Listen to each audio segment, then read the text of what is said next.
57 организаций Чувашии реализуют 380 бережливых проектов. Чувашия в 2021 году присоединилась к проекту «Эффективный регион». Госкорпорация «Росатом» на заседании рабочей группы обсудили ход ее реализации.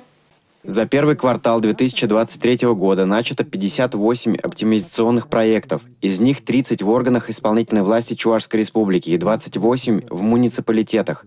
Потенциал для поиска и оптимизации проектов очень большой. Но подход бережливости, оптимизировав один раз, можно потом далее еще совершенствовать эти проекты. Отвечая прямо на этот вопрос, на сегодняшний день это прежде всего признак активной позиции. Рабочая группа рассмотрела проект по оптимизации процесса списания государственного имущества Чувашской республики, находящегося в оперативном управлении государственных учреждений и исполнительных органов Чувашской республики. Рассмотрели 97 обращений от государственных учреждений, исполнительных органов власти о списании с балансов государственного имущества.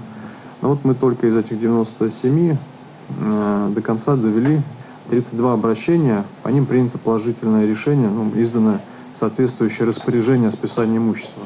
Это где-то треть от общего количества заявок.